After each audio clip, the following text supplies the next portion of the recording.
Lucas capítulo 15, do verso 11 ao verso 13, está escrito: Jesus continuou: um homem tinha 2 filhos. O mais novo disse ao seu pai: Pai, quero a minha parte da herança. Assim ele repartiu sua propriedade entre eles. Não muito tempo depois, o filho mais novo reuniu tudo o que tinha e foi para uma região distante. E lá desperdiçou os seus bens, vivendo irresponsavelmente. Hoje, o Senhor me levou de volta a esse texto de Lucas capítulo 15, que é tão conhecido por nós e que já foi pregado por diversas vezes. Porém, a palavra de Deus se renova a cada vez que a lemos.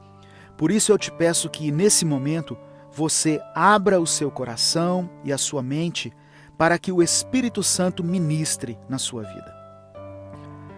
A parábola contada por Jesus a respeito do filho pródigo nos ensina sobre o amor de Deus, sobre as consequências de nos afastarmos da presença do Senhor e sobre a possibilidade que sempre teremos de voltar para os braços do Pai. Como toda palavra ministrada por Jesus, essa passagem deve ser compreendida e aplicada em nossa vida. Eu quero falar sobre 4 erros cometidos pelo filho pródigo, de forma que eu e você possamos aprender com esses erros e procurar evitá-los na nossa vida. O primeiro erro que eu identifico na história desse filho foi ter pedido a sua parte na herança. Tem coisas que Deus tem reservado para nós, mas que devem chegar na nossa vida no tempo certo. Por isso, nós não podemos antecipá-las. Se você tem promessas de Deus que ainda não se cumpriram na sua vida, aguarde, pois no tempo certo elas vão se cumprir. Uma herança é algo que se recebe geralmente quando nossos pais morrem. Quando o filho pede ao pai a sua parte na herança, era como se ele estivesse dizendo: Pai, eu não aguento esperar que o Senhor morra para que eu receba minha parte nos bens. Por isso, eu te peço que o Senhor adiante a parte que me cabe. Essa atitude por si só já era algo de uma natureza extremamente egoísta e que demonstrava profunda ingratidão daquele filho.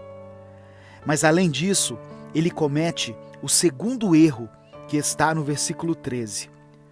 O texto diz que ele juntou tudo o que tinha e saiu da casa de seu pai. Com essa segunda atitude, ele estava dizendo que era melhor viver fora da presença do pai. Ele estava desmerecendo e desvalorizando a companhia da sua família. Aquele jovem queria levar uma vida independente. O pai, nessa parábola, representa Deus. E a atitude de sair da casa do pai significava sair da presença do Senhor. Era como se ele estivesse declarando que, se tivesse dinheiro, ele não precisava de Deus na sua vida. Quando estamos na presença do Pai, temos que cumprir regras. Mas quando aquele filho saiu de casa, ele cometeu mais um erro. Ele passou a viver de forma irresponsável. Eu conheço jovens que saíram de casa e que conseguiram ter uma vida santa e abençoada, mas não foi o caso do filho pródigo. Essa maneira dissoluta de viver tem a ver com o pecado. E a casa do Pai também pode ser compreendida como a igreja. Eu já falei aqui várias vezes que a igreja somos nós e que Deus habita dentro do nosso coração. Porém, é inegável reconhecer que muitas pessoas não enveredaram por uma vida de pecado por estarem ligados à igreja, falando da instituição, das atividades realizadas no templo. Quando nós sabemos que temos que prestar contas a alguém, nós agimos corretamente. Ainda que o desejo de pecar permaneça em nosso coração, o que chamamos de tentação, nós continuamos lutando contra ele. Mas é melhor confessar tentação do que confessar pecado, porque a tentação não tem consequências como o pecado. Enquanto o filho esteve na presença do Pai, ainda que os seus olhos estivessem desejando e contemplando a vida lá fora no mundo, ele não pecou. Mas a partir do momento em que saiu da casa do Pai, ele se viu livre para fazer o que bem entendia. Isso nos ensina que, por mais errada que seja a igreja, e certamente ela tem muitos defeitos, estar na igreja, na comunhão com Deus e com os irmãos, se submeter a uma liderança, faz com que nós pensemos 2 vezes antes de pecar. E o quarto erro cometido por aquele rapaz está no versículo 14, onde diz que ele gastou tudo o que tinha.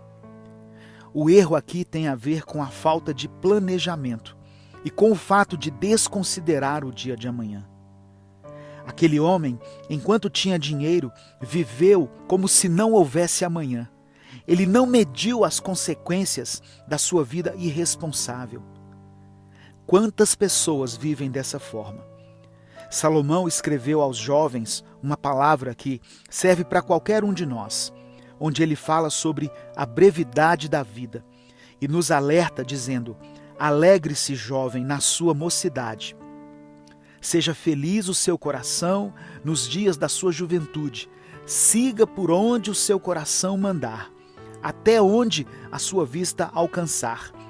Mas saiba que por todas essas coisas, Deus o trará a julgamento. Tem pessoas que já foram alertadas por Deus, seja através da palavra ou através dos seus profetas, mas continuam agindo de forma irresponsável, como se a sua juventude e o seu vigor fossem eternos. A vida passa como um sopro, por isso devemos vivê-la da melhor maneira. Não se afaste de Deus, não despreze a palavra do Senhor, procure andar por caminhos corretos, não aceite as ofertas que o mundo e o diabo têm te oferecido. Decida, a partir de hoje, valorizar tudo aquilo que Deus tem te dado. É valioso estar na casa do Senhor. É precioso estar na presença de Deus. Eu quero orar por você. Pai amado e querido, nós somos eternamente gratos pelo Teu amor, pelo Teu perdão, pelo Teu cuidado conosco, pela Tua graça e pela Tua misericórdia. Obrigado por não desistir de nós, mesmo quando insistimos em cometer os mesmos erros. Queremos nos apresentar diante do Senhor santos e irrepreensíveis. Por isso te pedimos que o Senhor nos corrija todas as vezes em que isso for necessário. Nos mostre em quais áreas da nossa vida precisamos melhorar. Que cada pessoa que for alcançada por essa palavra seja confrontada no seu caráter e decida andar nos seus caminhos. Nos perdoe por querermos nos afastar de Ti. Reconhecemos que somos totalmente dependentes do Senhor. Por isso, nós oramos e Te agradecemos, em nome de Jesus. Amém. Se você ainda não é inscrito no nosso canal, eu peço que você se inscreva e ative as notificações. Todos os dias tem vídeos novos aqui no canal, às 6 horas da manhã e às 18 horas. Se você quiser apoiar o nosso projeto, seja membro do canal. E no primeiro comentário fixo desse vídeo, coloque o seu pedido de oração. Eu vou orar por você e pela sua família. Deus te abençoe.